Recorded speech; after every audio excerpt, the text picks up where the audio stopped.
Hello, नमस्ते। कैसे आप सब। आज की हमारी कहानी है पति के साथ। शुरू करने से पहले please do subscribe my channel. चलिए दोस्तों, कहानी शुरू करते हैं।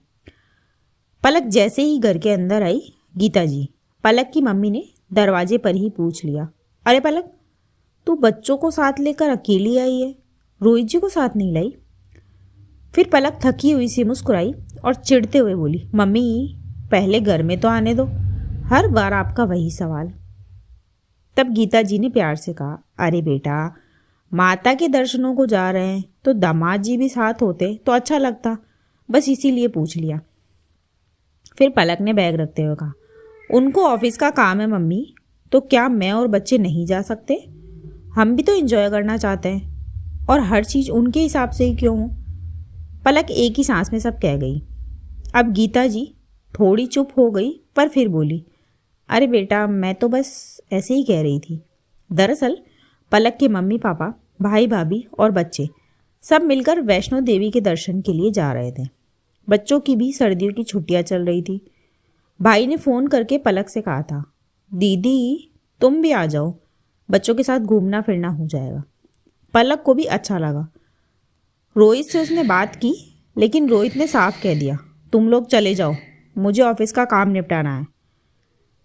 पलक मन मारकर मान गई और बच्चों के साथ मायके आ गई। फिर अगली सुबह सब लोग जल्दी जल्दी तैयार हो रहे थे। बैग रखे जा चुके थे और टैक्सी आने ही वाली थी। तभी गीता जी फिर बोली, बेटा एक बार दामाद जी से और पूछ ले, क्या पता अब उनका काम निपट गया हो और वो भी चल लें। बेटा, माता के दर्शन है और तू सुहागन है, अकेले जाना अच्छा नहीं लगता। ये सब सुनकर पलक का धैर्य अब जवाब दे गया। फिर वो बोली, मम्मी मैंने पहले ही पूछा था, उन्हें नहीं जाना। पर गीता जी फिर बोली, अरे तो एक बार और पूछ ले, क्या पता अब तैयार हो जाए। अब पलक की आवाज़ में दर्द भी था और गुस्सा भी, और वो बोली, मम्मी क्या मैं उन्हें ज़बरदस्ती खींच कर लाऊं? जब से आई हूँ बस यही सुन रही हूँ।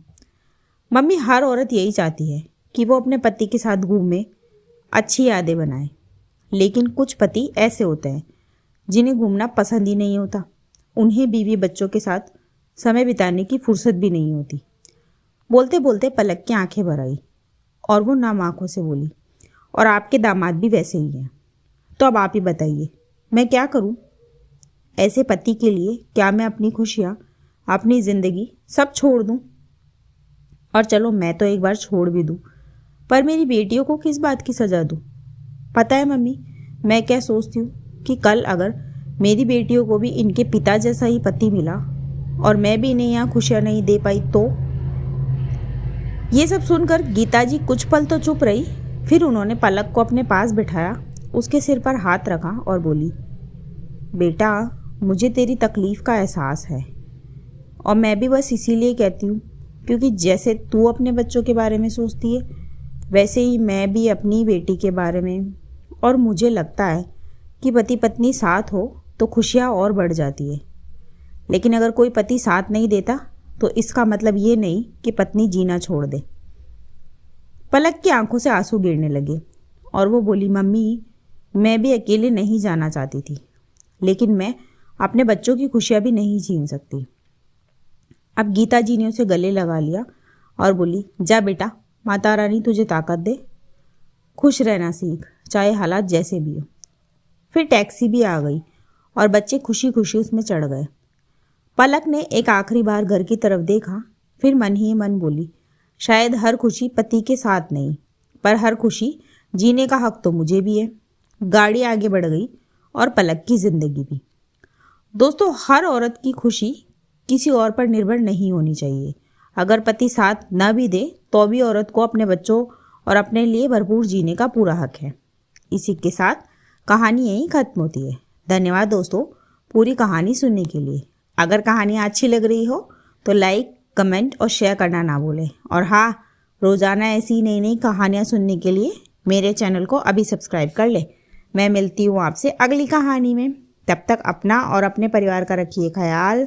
थैंक यू सो मच दोस्तों। Thanks for watching.